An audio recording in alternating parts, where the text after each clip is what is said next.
O Gilberto de Mestari dava um exemplo em relação a diálogo, que ele dizia o seguinte: estou eu caminhando, por exemplo, próximo a você, com uma vela acesa, e você chega ao meu lado com uma vela apagada. E eu cedo a chama da minha vela para você acender a tua. Os dois ficamos mais iluminados. Uhum.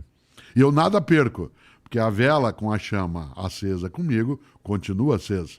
E a tua vela, ao ser acesa, ela aumentará a possibilidade de luminosidade para ambos. Ora, um diálogo é nós caminharmos com essa possibilidade de iluminar mais. Uhum. Concordar, não necessariamente. Mas prestar atenção, ouvir, não ter ouvidos e não ouvir como um otário, certo? É algo que permite que a gente seja capaz, né, de dar passos numa direção que é mais ampliada. É. Um dia perguntaram ao Dalai Lama, agora já bastante idoso, o que o senhor acha da sociedade ocidental? Ele diz, pode dar certo. Ora, esse modo pode dar certo, me lembra o que um conterrâneo teu, Milor Fernandes, que nasceu no Meier, né? O Milor, ele dizia, a prova de que existe vida inteligente fora do nosso planeta é que eles nunca vieram.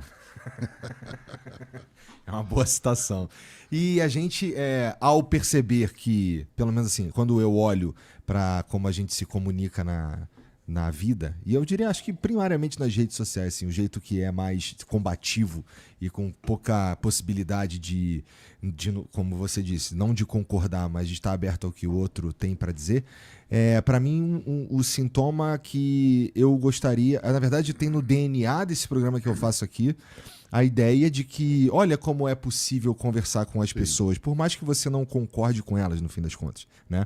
Porque eu realmente acredito que a gente evolui de verdade, ou que a gente evolui mesmo, não necessariamente para melhor, mas quando a gente se coloca mesmo conversando ou estando aberto a ouvir o que o outro tem para dizer, no fim das contas.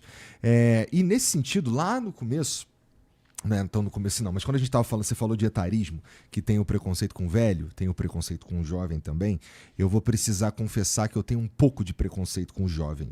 Eu gosto muito mais de conversar com os velhos, mas eu tenho uma razão específica para isso, que é a seguinte: o jovem, que por ser jovem não viveu tanto, não tem a experiência, não passou por várias coisas que talvez ele passará, acaba tendo, ou pelo menos as experiências que eu tive, são sempre o jovem, ele tem uma certeza sobre o mundo que ainda é como algo que precisa ser lapidado pela própria experiência, ou às vezes pelo estudo, no fim das contas.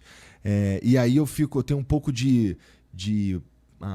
eu vou usar a palavra, eu tenho um pouco de bode, assim, um pouco de tédio de conversar com um cara que tem tanta certeza, sabe?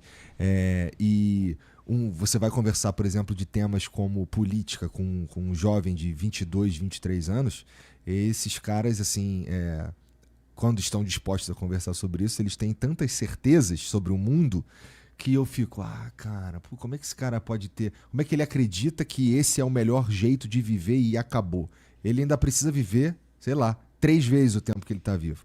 Então, nesse sentido, eu sou um pouco preconceituoso. O pensamento mais maduro, e isso em qualquer idade, porque às vezes você tem alguém de 22 anos que já amadureceu, alguém de 15 que já amadureceu em várias coisas. A gente não avalia a experiência pela extensidade do tempo, mas pela intensidade da prática. Né? Mas estatisticamente...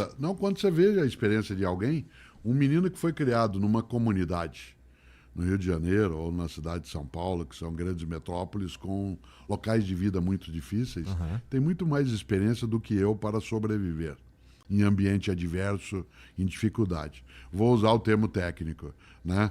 Você avalia a experiência de alguém não pela extensidade do tempo que ela fez, mas pela intensidade da prática. Vou te dar um exemplo. Você pode ser alguém que dirige há 30 anos, mas só faz 2 percursos no dia, vai e volta. E você pode ter alguém que tem 20 anos de idade que está dirigindo há 2 anos e dirige o dia inteirinho para lá e para cá. Quem tem mais experiência? É a intensidade da prática que gera. Por que eu levanto isso? Porque, de fato, pessoas que têm excesso de certeza e, portanto, não são capazes de colocar em relação ao que fazem ou ao que pensam nenhuma dúvida, elas são mais induzidas ao equívoco. Afinal, elas não têm um saber ampliado, elas têm um saber reduzido em relação às coisas que têm. E esse excesso, né, de convicção, ele é limitador.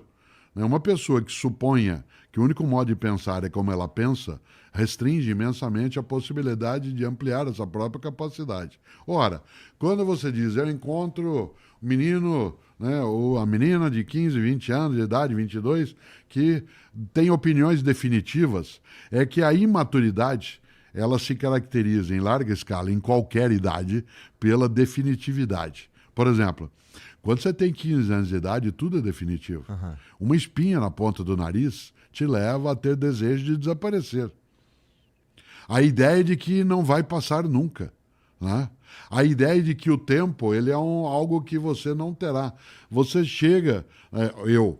né, meus filhos mais novos, o Pedro, tem 42 anos. Então, os outros têm 46, 48.